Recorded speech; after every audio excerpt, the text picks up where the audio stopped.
Well, thank you very much. Welcome back, everyone. We are in a bright, newly painted hallway talking about a brighter future. And Senator Schumer said we are very optimistic and very excited about the things we've been doing and that we can continue to do together.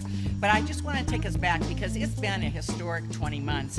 When President Biden took office, Congress is taking action in addressing Social Security issues. Social Security beneficiaries may finally begin to see an increase to their benefits. Top Democrats and Republicans have proposed new bills that would improve benefits for millions of Americans, especially the seniors.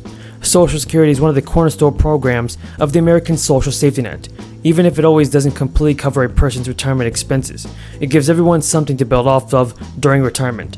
One thing some people may not realize, though, is that Social Security payment are taxed, even though the money is from the government to begin with. A new bill, though, may change that. As of 2022, Social Security payments are generally taxable. If your combined income is above $25,000, you'll have to pay some tax. The limit is $32,000 for married couples filing jointly. The exact amount of your Social Security benefit you pay depends on your total income, but it caps out at 85% of your benefits. A bill proposed recently in Congress would make it so that the federal government takes no money from Social Security payments.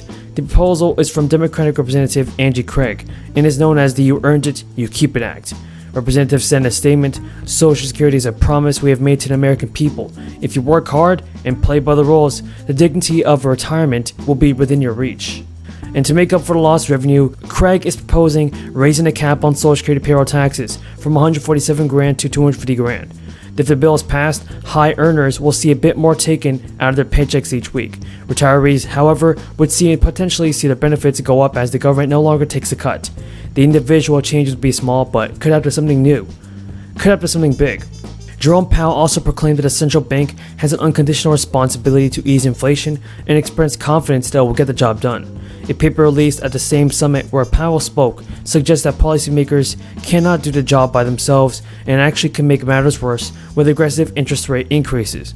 In the current case, inflation is being driven largely by fiscal spending in response to the crisis, and simply raising interest rates won't be enough to bring it down. During his speech, Powell said the key three tenets informing his current views are that the Fed is primarily responsible for stable prices, public expectations are critical, and the central bank cannot relent from the path it has drawn to lower prices. They say the high levels of federal debt and continued spending increases from the government help feed the public perception that inflation will remain high.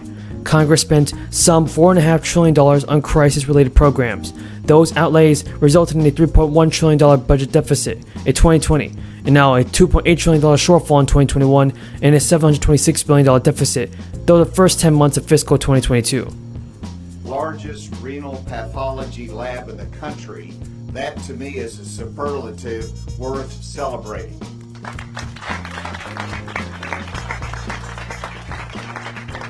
It's always good to be with Mayor Scott. I appreciate his support of this type of investment in his community. Shortly, but I want to emphasize the transition that was made in economic development under his leadership since I've been governor. And part of it is we don't want just to recruit manufacturing facilities to Arkansas.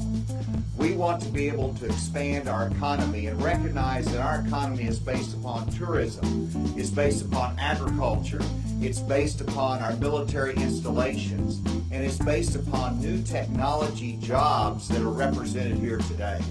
And so our economic development support goes to not just traditional manufacturing, but it's broad-based to those who are going to create jobs for the future.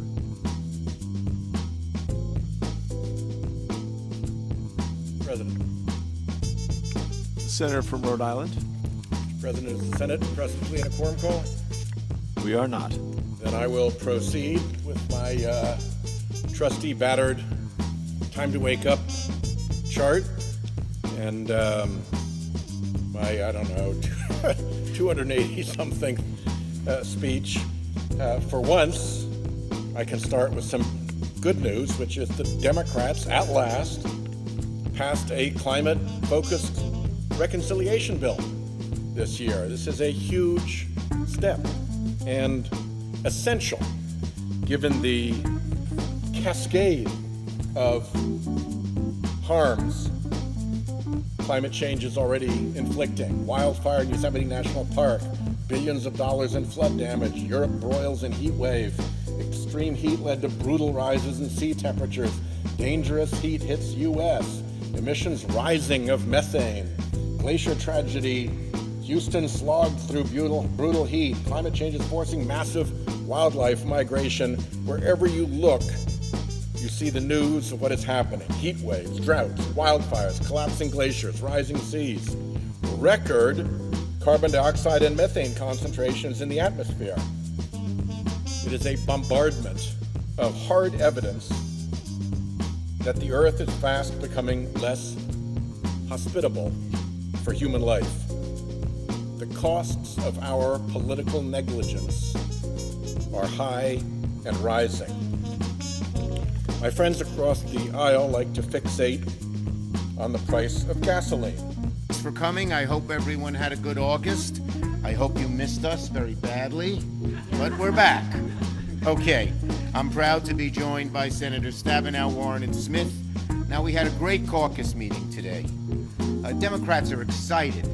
We feel we have strength, we have momentum.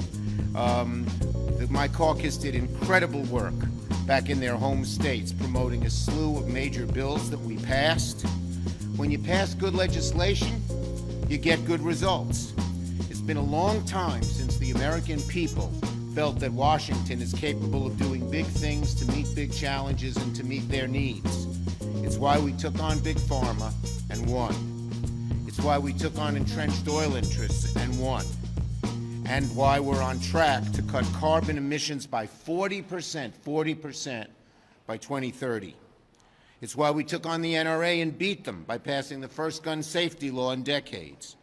Across the country, our members have been talking about the benefits of the CHIPS and Science Act, and of course the Inflation Reduction Act, which became law last month.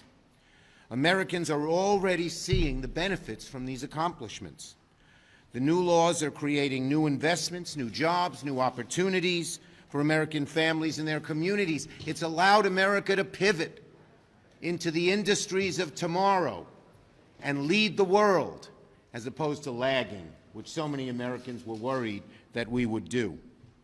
So already a whole host of companies have announced major investments that will help grow our country into the future, jobs right here in America, not jobs overseas, jobs in industries that have great futures that are not looking backward at the past. For instance, Toyota just announced billions in new investments to start manufacturing batteries for electric and hybrid cars in North Carolina.